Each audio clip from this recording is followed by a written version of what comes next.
Hello everyone, welcome back to banking prep. I hope आप सब बढ़िया हैं और आप लोगों की प्रिपरेशन अच्छी चल रही है। तो फाइनली आज मैं आईबीपीएस क्लर्क का एक मेंस का मॉक लगाने वाला हूँ। तो इसमें सेक्शन वाइज मॉक लगाऊंगा, यानी कि आज मैं सिर्फ रीजनिंग का सेक्शन लगाऊंगा और फिर मैथ का सेक्शन कल, फिर रीजनिंग मैथ, इस तरह से जितने हो सकते हैं उतने मॉक्स लगाऊंगा। और मॉक आपको नहीं मिल पाया मेंस का आईबीपीएस क्लर्क का, उसका रीज़न था कि मैंने आईबीपीएस क्लर्क का फॉर्म नहीं भरा था और मेरा जो है NICL AO का मैंने फॉर्म भरा था और दोनों के एग्ज़ाम सेम टाइमिंग पे थे। तो प्री मेरा NICL AO का क्लियर हुआ और 8 तारीख को मेरा उसका मेंस का एग्ज़ाम है। तो अभी उसकी प्रिपरेशन में मैं ज़्यादा बिज़ी हूँ, क्योंकि उसमें अभी मेरा जो वो स्टैटिक इंश्योरेंस आता है वो पोर्शन मेरा कंप्लीट नहीं है, तो उसको मैं कर रहा हूँ। तो इस वजह से आपको मॉक नहीं मिल पाए।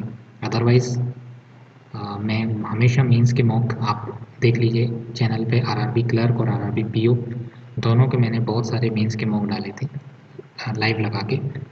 तो उसके लिए मैं आपसे माफ़ी चाहूँगा कि आईबीपीएस क्लर्क के आपको नहीं मिल पाए, तो ये रीज़न था। बाकी सब अब मैं आईबीपीएस क्लर्क एग्ज़ाम की बात करता हूँ। तो ये एग्ज़ाम बड़ा एग्ज़ाम है, हालांकि ये क्लर्क का एग्ज़ाम है, लेकिन ये कोई आम एग्ज़ाम नहीं है, सिंपल एग्ज़ाम नहीं है। ये मॉडरेट टू टफ लेवल का एग्ज़ाम होता है। मैंने पिछले साल की कट ऑफ देखी और आगे की भी कट ऑफ आपने देखी होगी। 200 में से की कट ऑफ 90, 95, 85 इस रेंज में जाती है, जो कि एक आरआरबी पीओ की कट ऑफ होती है। तो इससे आप अंदाज़ा लगा सकते हैं कि ये एग्ज़ाम आसान तो किसी भी लेवल से नहीं होता है, अच्छे लेवल का एग्ज़ाम होता है। और ख़ास करके इसकी रीजनिंग सेक्शन बहुत अच्छा पूछा जाता है। पिछले साल भी रीजनिंग बहुत अच्छा आया था और पिछले साल जो क्वांट पूछी गई थी उसमें ग्राफ बेस्ड डीआई नहीं थी, मैक्सिमम जो है वो कैसलेट डीआईज थी। तो अगर आपको कैसलेट डीआई नहीं बनानी आती है, आप कैसलेट डीआई बनाने से डरते हैं या बड़ी डीआई देख करके आप उसमें फंस जाते हैं या कोई प्रॉब्लम होती है, तो उसके लिए भी मैं सोच रहा हूँ कि एक कैसलेट डीआई का 4-5 जो बढ़िया बढ़िया कैसलेट है बॉक्स में पूछी हुई, उनका एक वीडियो बनाऊँ। तो आप बता देना कमेंट में कि क्या आपको उस तरह का वीडियो चाहिए, है ना। बाकी इस पेपर की बात करते हैं तो पेपर अच्छे लेवल का होता है और पेपर के लिए आपको बहुत अच्छे से मेहनत करनी चाहिए। सबसे ज़्यादा वेटेज जो है वो रीजनिंग का रहता है और रीजनिंग के अंदर जो है 50 क्वेश्चन आते हैं, 60 मार्क्स के रहते हैं।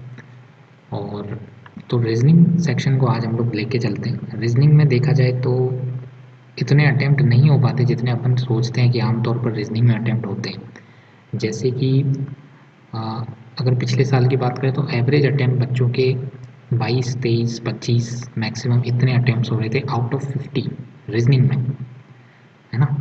तो इससे आप अंदाज़ा लगा सकते हैं कि रीजनिंग कितना अच्छे लेवल का आता है यहाँ पर। तो टारगेट अपना ये रहेगा कि रीजनिंग में किसी भी तरह से 30 के आसपास हम लोग पहुँच पाएँ, है ना। 30 के आसपास कैसे पहुँचना है, तो उसके लिए मैं एक मॉक लगाता हूँ। मैंने भी पहले आईबीपीएस क्लर्क का मॉक नहीं लगाया कोई भी। एक मॉक जो है ये पहले का पता नहीं क्या है, ये लगा हुआ है। बाकी मैंने जो है लगाया नहीं है, क्योंकि मैंने भरा नहीं है फॉर्म। तो मैं सोच रहा था 10 नंबर वाला लास्ट मॉक लगा देता हूँ, लेकिन वो मॉक आया नहीं है, तो अपन सेकंड लास्ट मॉक ले लेते हैं, मतलब ये वाला जो आ रखा है। तो 8वां नंबर का मॉक आज मैं लगाता हूँ और देखते हैं इसमें कितने मार्क्स आते हैं। कोशिश मेरी ये रहेगी कि मैं 30 तक पहुँचूँ। आप लोग देखना कि मॉक को किस तरह से अटेम्प्ट किया जाता है। अब एक बात करता हूँ कि पज़ल देखो, ये एक ऐसा एग्ज़ाम है, या आगे जो भी एग्ज़ाम होंगे आईबीपीएस पीओ के और एसबीआई पीओ का जो मेंस होगा, ये ऐसे एग्ज़ाम होते हैं जो मिसलेनियस स्टार्टिंग एग्ज़ाम्स होते हैं। यहाँ पर आप पज़ल से स्टार्ट ना ही करें तो बेहतर होता है, क्योंकि इसमें पज़ल्स में फंसने के चांसेस बहुत ज़्यादा होते हैं। तो इन एग्ज़ाम में आपको मिसलेनियस सेक्शन से स्टार्ट करना चाहिए, ठीक है। तो ढूंढ ढूंढ करके अपन मिसलेनियस को पहले सॉल्व करें। हाँ, अगर कोई ऐसी पज़ल आ जाती है जो आपको लगता है कि आपका उस पर बहुत अच्छा हाथ बैठा हुआ है, तो उस पज़ल को आप ज़रूर सॉल्व करना पहले, ठीक है। तो अभी देखते हैं अपन इसमें कैसा मॉक रहता है, लेवल उसका अच्छा होगा तो लगाते हैं इसमें और देखता हूँ क्या रहता है इसमें। फिर उसके बाद में सबमिशन के बाद और बातें करेंगे अपन, ठीक है।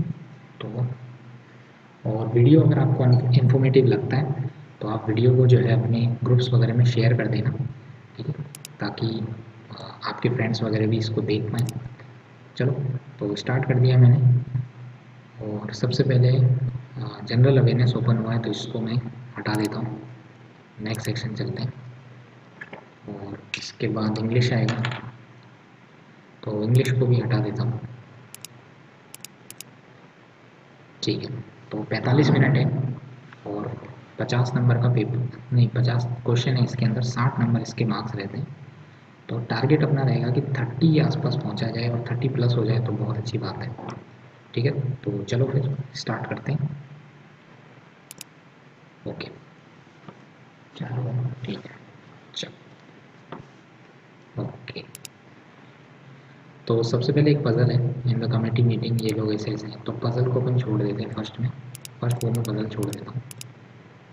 उसके बाद में ये है, हाँ क्रिटिकल रीजनिंग अगर आपकी अच्छी है तो आप क्रिटिकल रीजनिंग के साथ जा सकते हो। मेरी क्रिटिकल रीजनिंग अच्छी नहीं है तो मैं क्रिटिकल रीजनिंग सॉल्व नहीं करता हूँ। उसके बाद ये क्या है, ये भी क्रिटिकल रीजनिंग है, इसको हटा देता हूँ।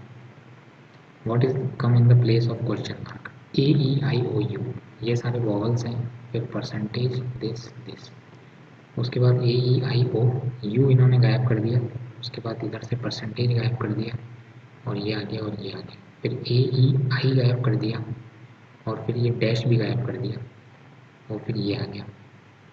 तो इसके बाद में अब आना चाहिए ए और ई, क्योंकि अब आई भी गायब हो जाएगा, ए आएगा यहाँ पर। यस, ए आना चाहिए। ठीक है, ऐसे क्वेश्चन अगर आपको मिलते हैं छोटे छोटे तो आप उसको साथ में करते जाइए। फिर एक और पजल है, इसको भी मैं छोड़ देता हूँ। देर आर 6 एटम्स लीनियर रो में रखे हुए हैं, इसको भी मैं छोड़ देता हूँ एक बार के लिए।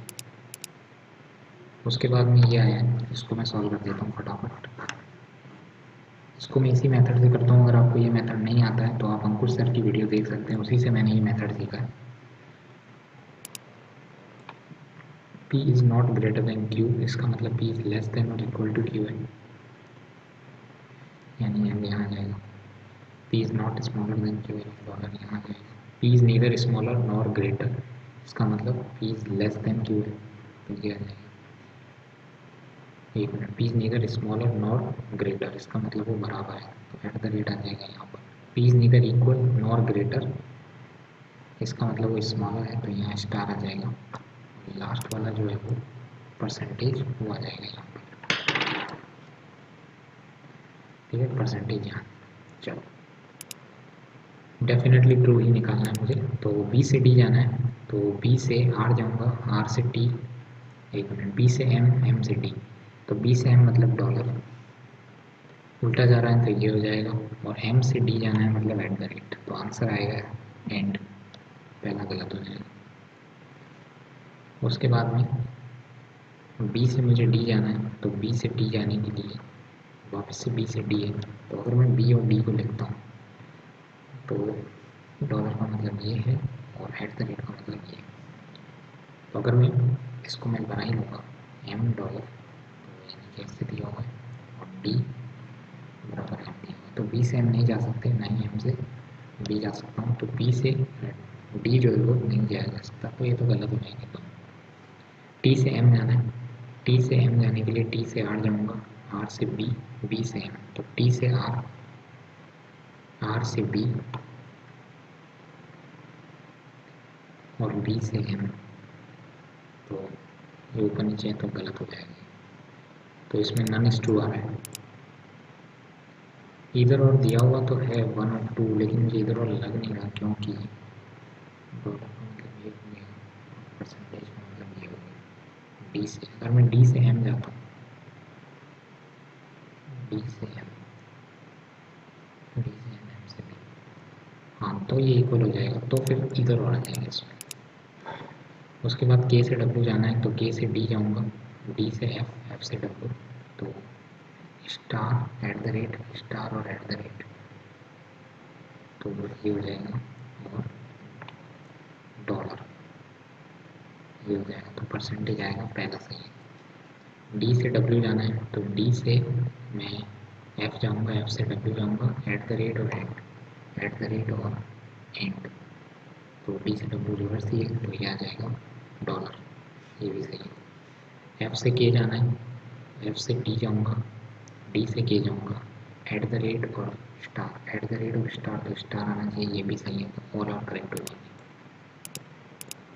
उसके बाद जे से एम जाना है, तो जे से टी जाऊँगा, टी से एम जाऊँगा, परसेंटेज और डॉलर, परसेंटेज और डॉलर, परसेंटेज और डॉलर जे से एम जाना है तो रिवर्स हो जाएंगे तो क्रॉस आएगा, ये पहला सही है।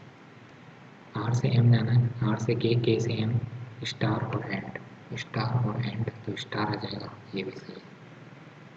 और के से जे जाना है तो के से एम जाऊँगा, एम से टी, टी से J, and percentage dollar, and percentage और dollar.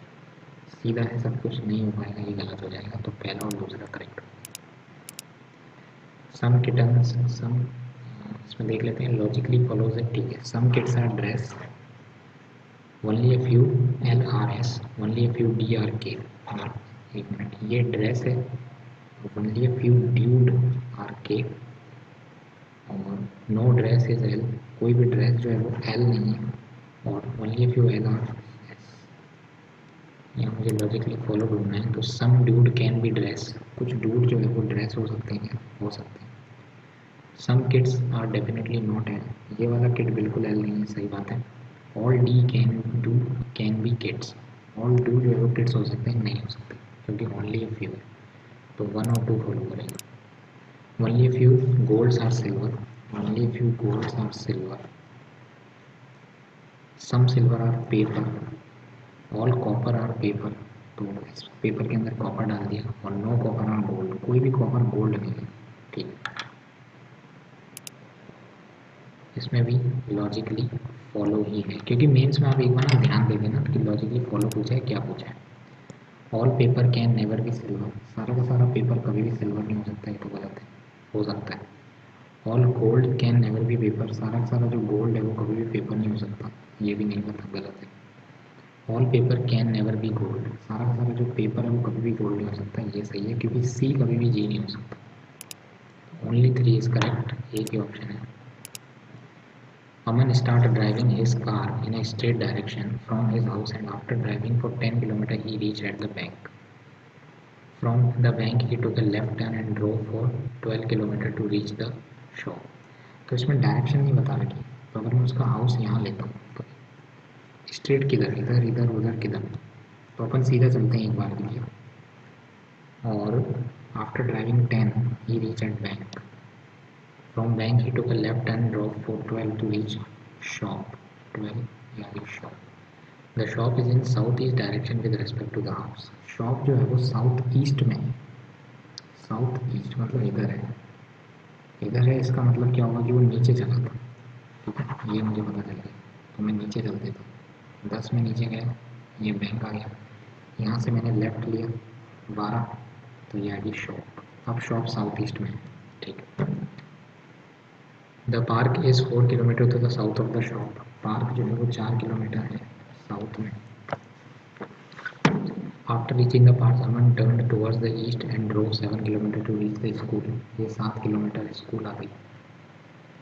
From school his office is in north direction at a distance of 14, ये 10 है और ये 4 है, तो मेरे को लगता है बिल्कुल यहाँ आ जाएगी इसकी, क्या चीज़ है ये, school, school in his office, from school is office, ये ऑफिस हो गया, ये 4। What is the shortest distance between house and the office, house और ऑफिस की डिस्टेंस है 12 और 7 19।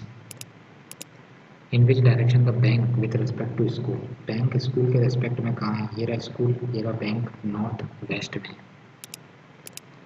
विच of the following is true, bank is 14 kilometre toward the west of shop, shop से 14 west नहीं।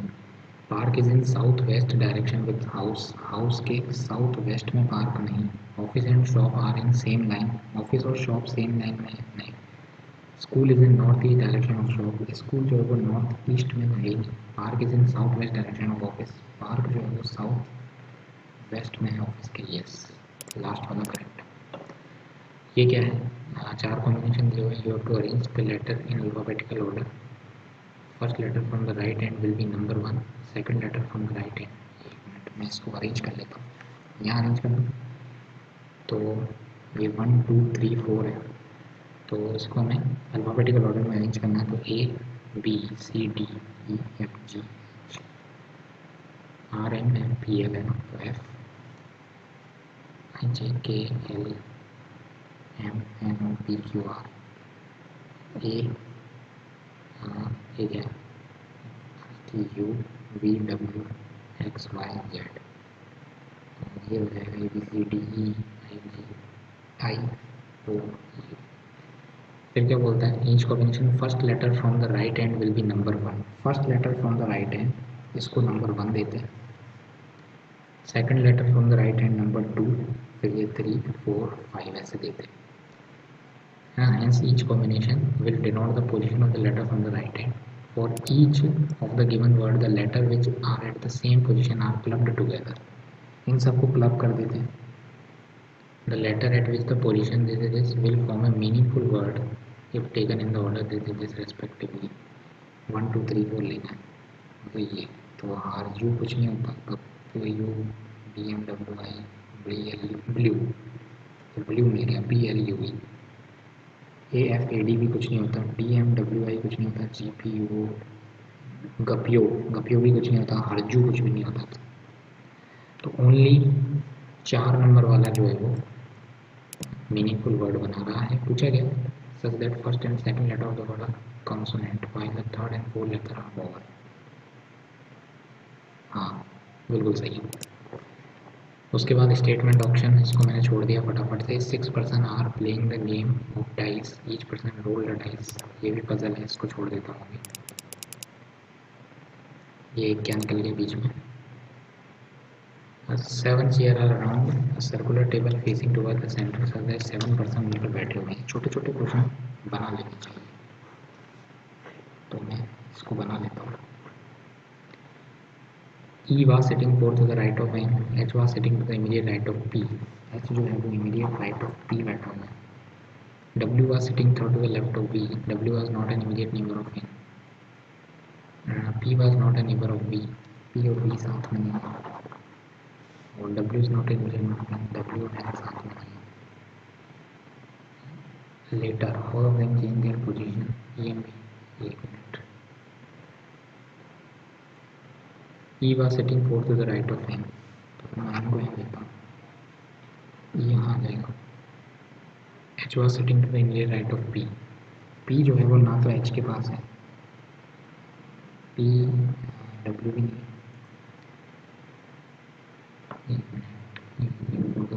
H was sitting to the immediate right of P, W was sitting third to the left of B, W जो है वो N के साथ नहीं है, तो W अगर यहाँ लिखता हूँ third to the left of B 1 2 3, B यहाँ जाएगा,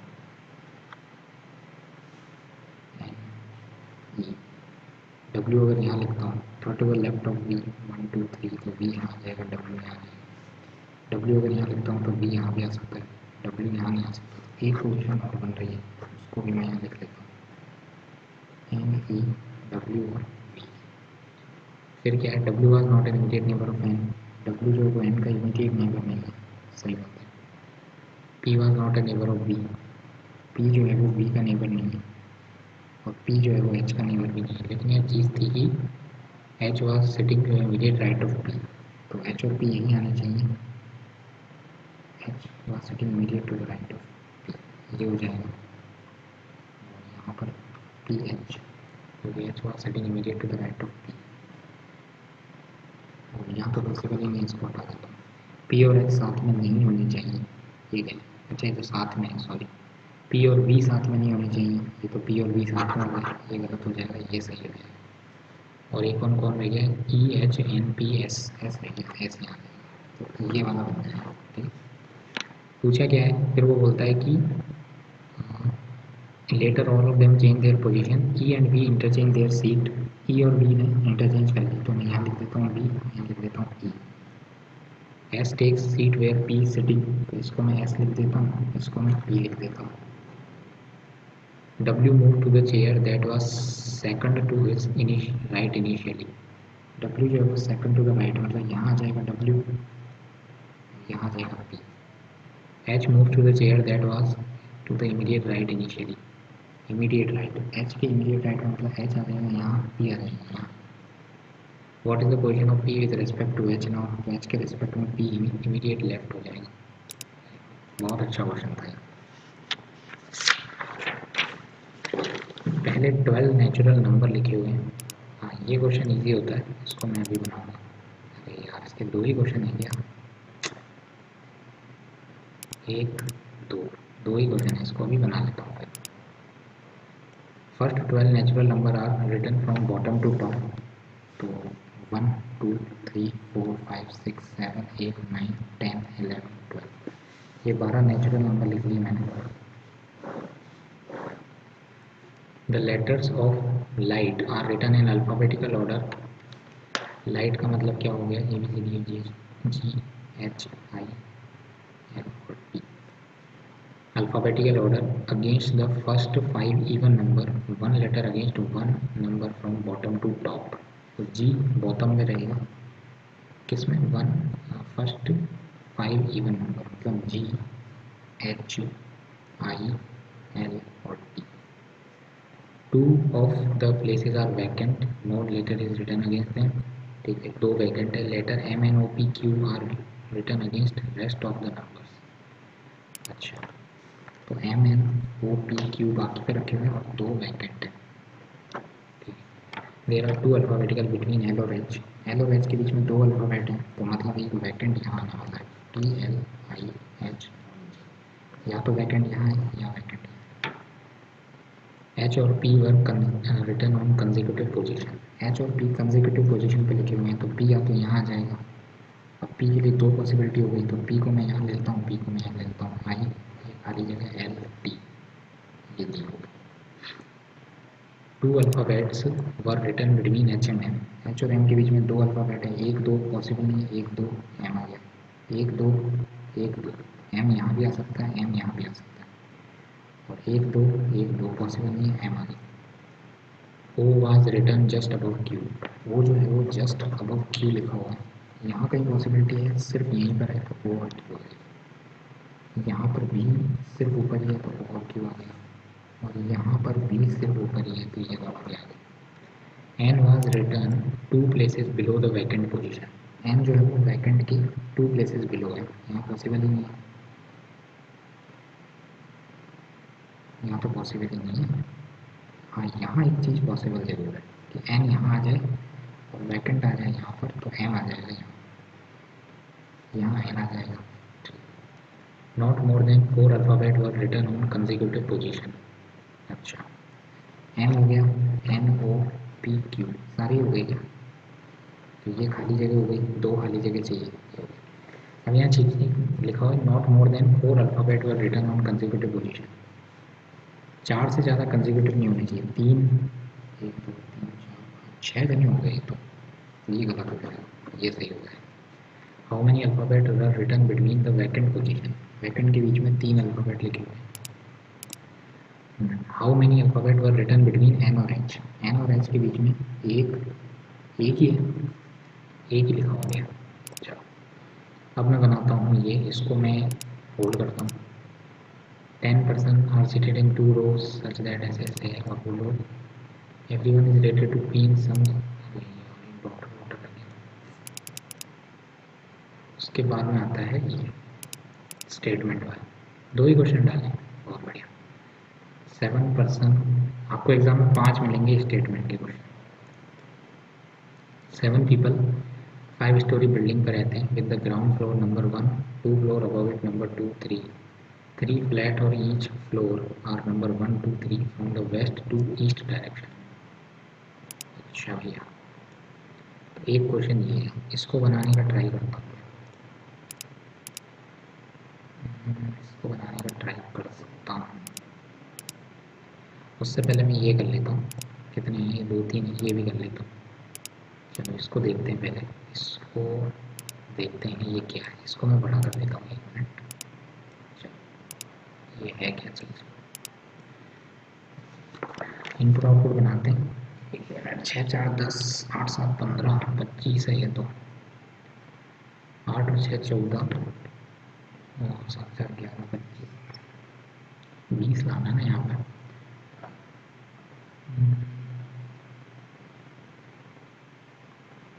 8 48 7 28, इन दोनों का मल्टीप्लिकेशन का डिफरेंस, 5 दूनी 10 8 64 मिल गया। ये 7 एकम 7 4 3 12, ठीक है। तो पहला स्टेप तो मिल गया, इन दोनों के मल्टीप्लाई का डिफरेंस है, पहला दूसरा दूसरा तीसरा। 20 का 5 गुना डिवाइड बाई 5, ठीक है, ये क्या इंटू 5, 41, 28 और 60, 4 कैसे हुआ, 1 0 डबल नहीं 2, 5 और 4, 5 और 20, 5 और 4 41 और ये 13 है ना, ये तो 5 का स्क्वायर, ये क्या है 4, 52, 8 5 13, 6 और 2, 8 और 5 13, 6 में से 2 गए 4, 13 चौक 52, 4 और 1 5, 40, 6 दूनी 12, 40 और 12 भी हो सकता है, और 4 एकम 4 और 0, हाँ ये तो इन दोनों का ठीक है, ये भी मिल गया। 52 और ये 45 कैसे आएगा, 52 में से 4 गया तो नहीं आ पाएगा, 45, 5 और 4, 5 और 4 को तो लिख दिया नहीं,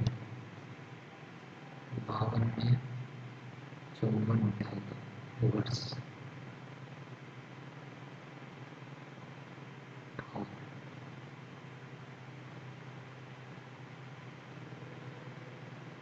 इसका 5 ले लिया उसका 4 ले लिया, ये भी हो सकता है।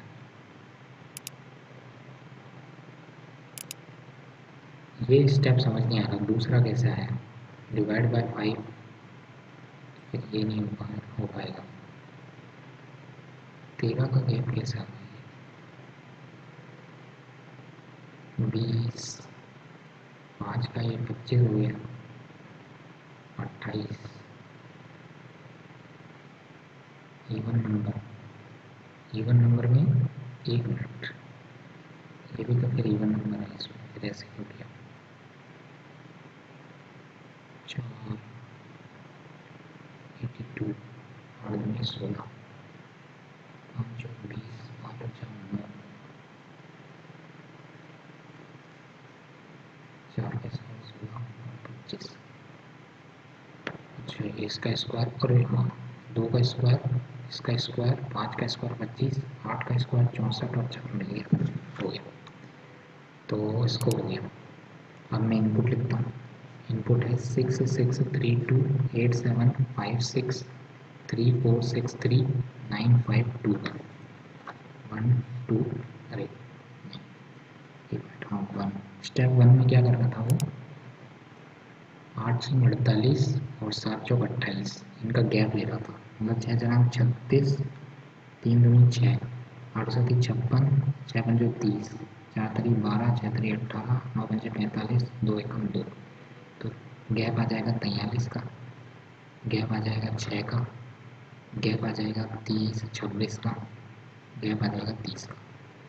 दूसरा क्या है, दूसरे में क्या कर रहा है वो, दोनों का स्क्वायर ले रहा है और फिर उनको जोड़ रहा है, 3 का स्क्वायर तो 9 ही होता है, 6 का स्क्वायर 36, 2 का स्क्वायर 4 तो 40 हो जाएगा, 36 और 4, 6 का स्क्वायर 36, 4 का स्क्वायर 16, 9, 16 9 25। थर्ड क्या है, थर्ड में इन दोनों में क्या करा था,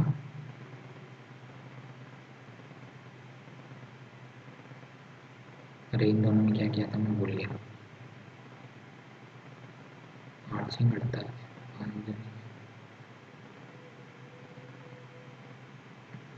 अरे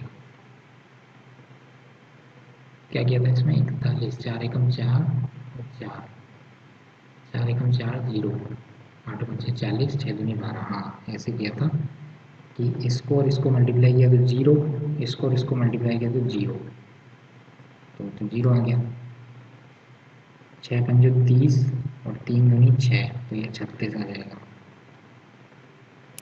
और फिर क्या है 4 दूनी 8, 5 को 0 कर दूंगा, इसमें तो नहीं आएगा, 5 और 20, ये है 0, 5 दूनी 10। ये लास्ट वाला मुझे समझ नहीं आ रहा, फोर्थ आउटपुट क्या आने वाला है? 36। फाइनल आउटपुट क्या होगा? 52 में से इसने किया क्या है? मुझे 5 और 2 7 होते हैं, 7 और 4 11 होते हैं, नहीं, 5 दूनी 10, 10 और 4 14। ये अगर गैप भी देखो तो ये 7 का गैप है। ओ हाँ, 7 का गैप है, तो 5 और 2 7, इसका ही तो गैप नहीं लिख रहा है।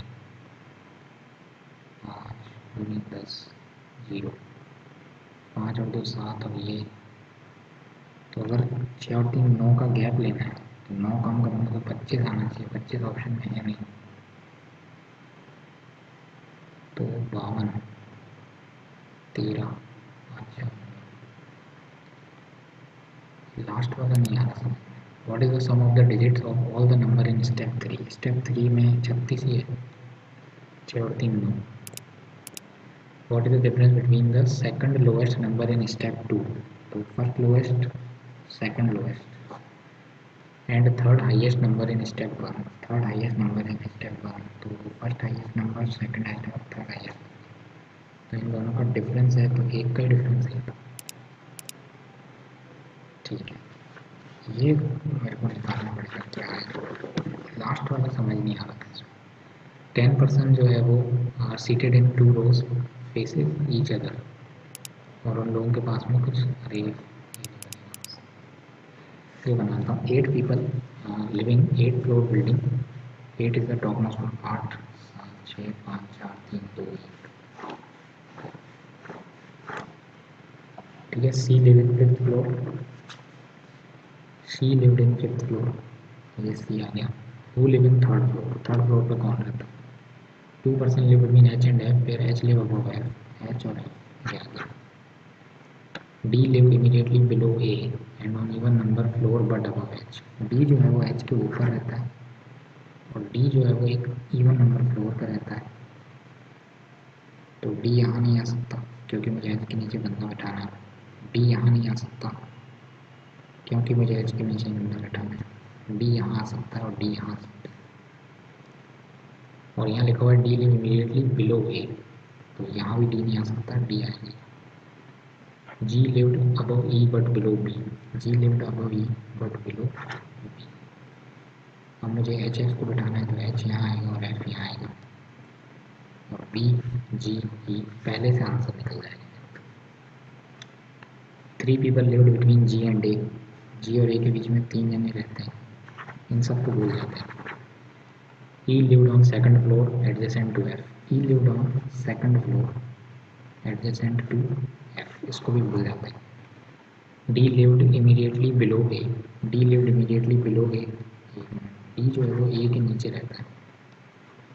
D lived immediately below A, तो अगर मैं D A को यहाँ बिठाऊँ, D को यहाँ बिठाऊँ, तो A और G के बीच में 1 2 3 जने ही नहीं बिठा पाऊँगा, तो A को यहाँ बिठाऊँ, 1 2 3 G, और D जो है वो इमीडिएटली बिलो A यहाँ पॉसिबल है। H lived below B, H lived below B यहाँ से बन रहा है। अगर मैं ए और डी को बिठाऊँ, ए और डी को बिठाया 1 2 3 जी यहाँ आ जाएगा, यहाँ भी पॉसिबल है। ए और डी को मैंने यूँ बिठा दिया, जी और ए के बीच में 3 जने बिठाना, 1 2 3, यहाँ जी आ गया, एच लिव्ड बिलो बी, ये भी बन रहा है। तो सेकंड से आंसर नहीं मिलेगा। 1 मिनट, क्वेश्चन क्या था? हाँ, 3 पे कौन बैठा है? 3 पे कभी एफ भी बैठा है, कभी डी भी बैठा है, तो नहीं मिलेगा। Only 1 is sufficient to answer the question, 2 alone is not sufficient. The president of this committee is elected every 5 years on 5 June. The committee was formed in May 1985 and nobody has elected more than once. Who was the fourth president if the current president is the seventh? और हर 5 year में होता है, तो 85 में हुआ, फिर 90, 95, 2000, 2005, 2010 और 7, ये 7 हो गया। होता है, कोई भी रिपीट नहीं होता है। Who was the fourth president? The current president is seventh. ये seventh है, तो fourth कौन था? तो first 2 3 4 5 6 7, तो 1 2 3 4 यहाँ कौन था? K was elected the president immediately after E. K जो है वो immediately after E है।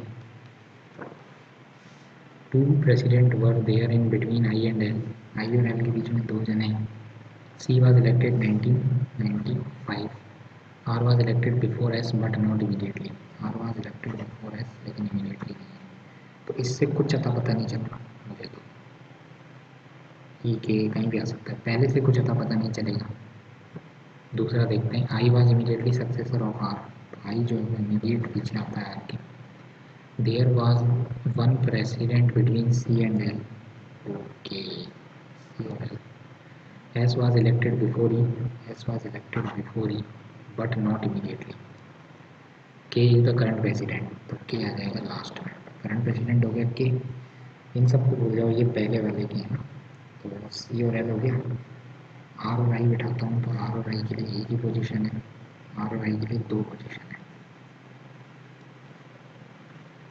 ये डन हुआ, ये डन हुआ. एस और ई को बिठाता हूँ, एस और ई, एस और ई. ओके, दूसरे से भी नहीं निकलेगा क्योंकि यहाँ पर अलग अलग बनते आ रहे हैं. दोनों को मिला दूँ अगर मैं, तो आई और एल के बीच में दो जने हैं. सही बात है, यहाँ तीन जने हो गए, इसको हटा देता हूँ. आई और एल के बीच में ये भी गलत हो जाएगा.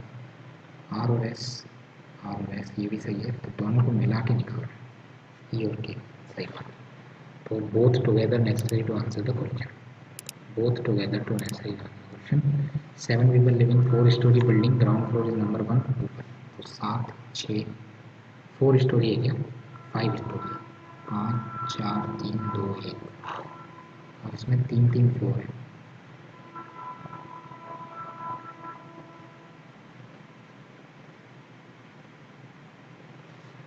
1 2 3 waste to east. 1 2 3 1 2 3 1 2 3. A and F live on second floor. If I and Y live in adjacent flat, then X either lives in a flat immediately above or immediately below Y's flat, or lives to the immediately west or immediately east. Only A and F live on the second floor. Second floor पे A और F रहते हैं. Only A और F. B lives, who lives on an even number floor, lives in flat 2. Flat 2 में रहता है even number floor. तो B यहाँ तो रहता है, B रहता है यहाँ flat 2 even number. G lives in a flat towards the east of E's flat. E के ईस्ट में G रहता है. Only 3 people live on the eastern side of the building. Building की जो ईस्टर्न साइड है, तो यहाँ पर सिर्फ 3 पीपल ही रहते हैं. The adjacent flat of C are vacant. C adjacent, C lives in flat 2 of the ground floor. Flat 2 of the ground floor या सी. बोलता है सी के एडजेसेंट फ्लोर जो है वो वैकेंट रहते हैं. Adjacent flat of C are vacant मतलब ये वैकेंट है. तो ए और एफ यहाँ कहीं रहेंगे. A F F. The adjacent flat of E are vacant. E के एडजेसेंट फ्लैट भी वैकेंट है. The flat in which D lives is adjacent to F flat. D जो रहता है वो एफ के फ्लैट के एडजेसेंट है. तो डी यहाँ आ सकता है और डी यहाँ आ सकता है. डी यहाँ आ सकता है, डी यहाँ आ सकता है. E lives on an odd number floor. E जो है वो ऑड नंबर फ्लोर पे रहता है. मतलब और एक चीज़ और थी, adjacent floor flats of E are vacant.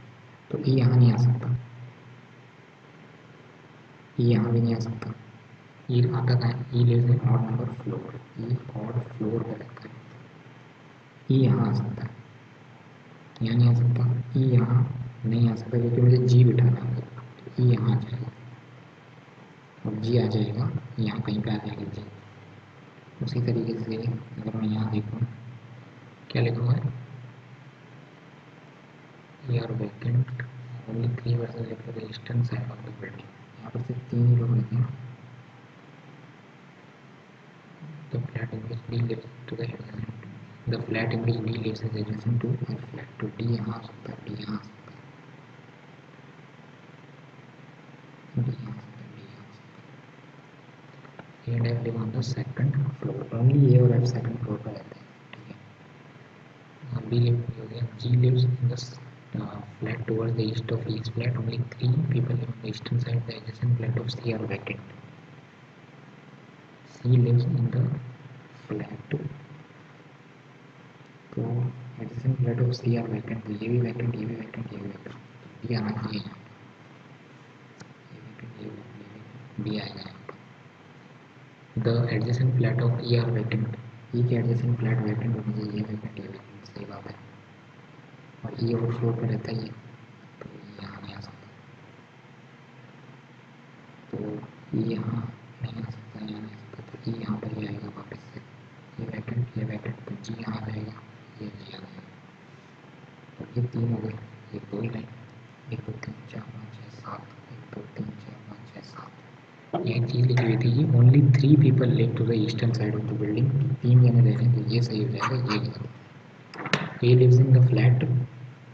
Flat 1 में रहता है ये. तो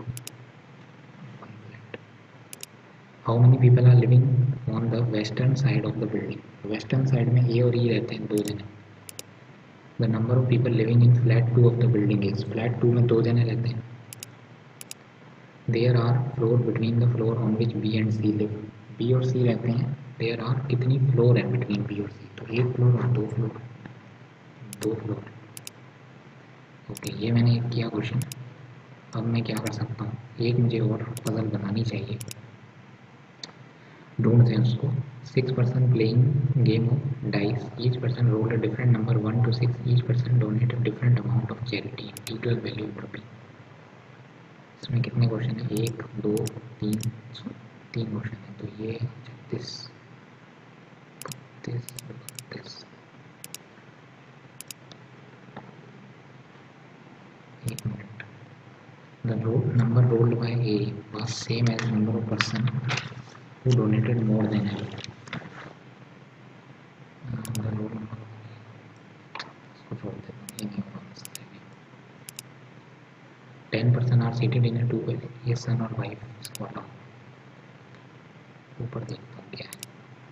14. 7 person go in the school. Have 1 hour class of in the school and for their favorite activity. Each one like different activity and extra class of each activity is held on different time slots.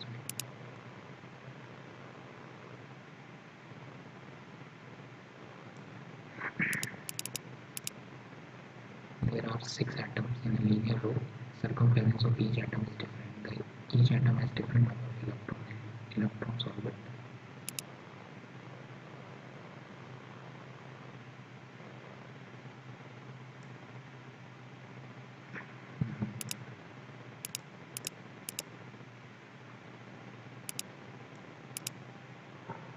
Committee.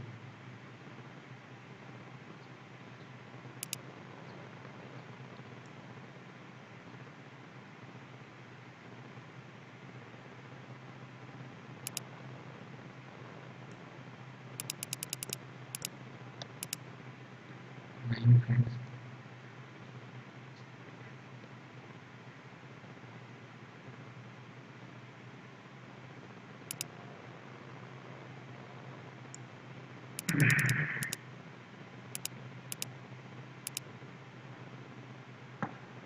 First puzzle को try करता हूँ. In the committee meeting, society 8 person in the society P Q R S T U और V और W. ये 8 लोग हैं. Having meeting. ठीक है. देयर वाज पर्सन जो है ये 21 फ्लोर में भी रहते हैं. Only 1 person live on each floor and the floor number is 1 to continue from bottom to top. 21 20 19 18 17 16 15 14 13 12 11 10 9 8 7 6 5 4 3 2 1.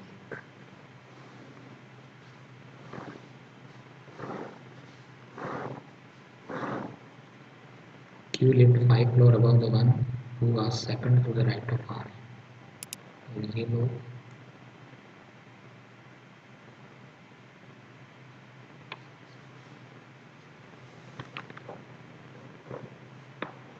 एक स्क्वायर टेबल में भी बैठे हुए हैं.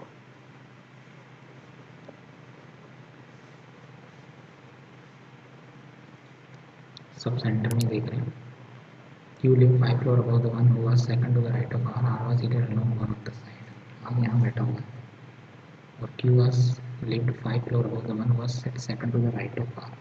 second to the right of R मैंने मान लिया ये डॉट है, तो Q जो है वो इस डॉट के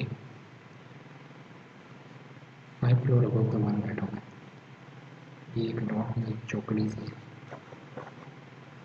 ऐसे कुछ हो जाएगा। The one who lived on the topmost floor was seated opposite to T. T was seated neighboring R, and the one who lived on the 16th floor, T was seated neighboring R. T यहाँ से T यहाँ से, and the one who lived on the 16th floor. अगर T यहाँ है तो R और 16th floor. P was third to the left of the one who lived just below S. P and W live at the gap of 1 floor. P and U live at the gap of 1 floor, but the one who lived just below P was seated opposite to the one who lived on that floor. To the left of W. V and W, there are 2 floors between the floor where W lives and the one who lives on the left of T. W lives above the one. T and U live consecutively. The one who lives just below P. ये puzzle भी नहीं बन पाई, बहुत लेंदी puzzle है।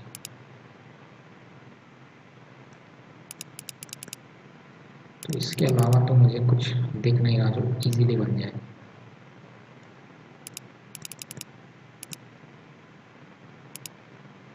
तो ठीक है, इतना ही रखते हैं।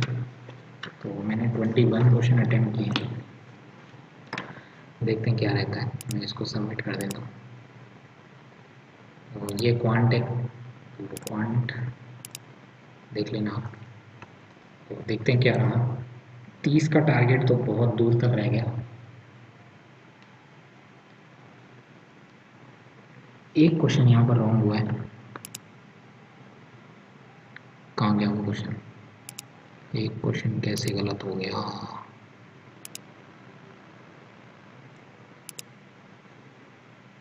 ओहो, ये वाला question, what is the position of P with respect to H? इसमें इतना कंफ्यूजन था, इसमें बहुत कंफ्यूजन था। ठीक है, कोई बात नहीं। तो ये था मेरा पेपर। सो बाकी तो ठीक है सारे। तो ये आता है, आप देख लो अब पेपर का लेवल, इसी लेवल का पेपर आता है ऑलमोस्ट, जिसमें 20 नंबर 25 नंबर लाना भी इतना मुश्किल हो जाता है कभी कभी।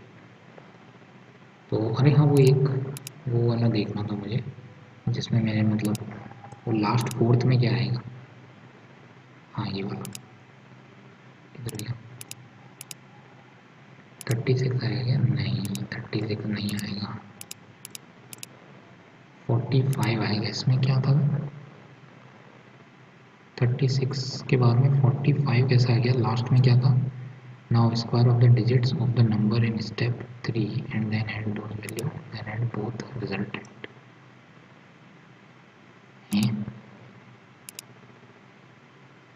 6 और 3 9। अरे यार, 5 और 2 7, और इसमें तो घटा दिया उसको। क्या किया क्या इसने?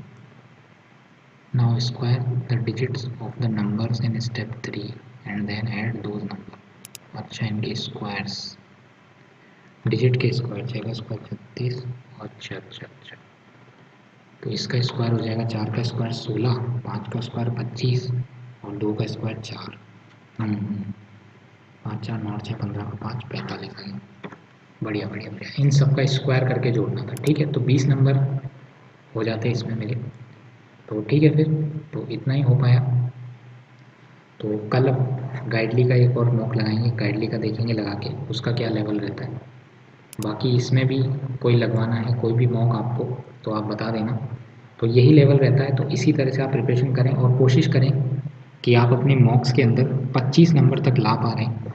अगर आप 25 नंबर और उससे ज़्यादा ला रहे हैं तो आप बहुत अच्छा कर रहे हैं, आपको कोई दिक्कत नहीं है। ठीक है, पज़ल्स बहुत अच्छे लेवल की थी, तो आपको इसी तरह से करना है। आपको स्टार्टिंग में पज़ल नहीं उठानी है। अगर आप पज़ल उठाएंगे, जैसे मैंने लास्ट में पज़ल उठाई, तो स्टक हो गया, मैं नहीं बन पा रही थी मुझसे। हो सकता है आपसे बन जाए, बट मैक्सिमम टाइम यही होगा कि आप स्टक हो जाओगे। एग्ज़ाम में बड़ी बदल आती है, तो डरना नहीं है आपको। आपने को आराम से कॉन्फिडेंस होकर छोटे छोटे क्वेश्चन को, जैसे आप देख लो कितने सारे छोटे छोटे क्वेश्चन थे, उनको ढूंढ के सॉल्व करना है और आप आराम से जो है वो 20 नंबर 22 नंबर, एग्ज़ाम हो सकता है इससे थोड़ा सा इजी हो, मॉक हमेशा जो है एक स्टेप ऊपर होते हैं, तो आप 20 की जगह 19 की जगह 23 नंबर 24 नंबर भी ला सकते हो, जो कि अच्छे नंबर रहेंगे। ठीक है, तो दैट्स इट, इतना ही था।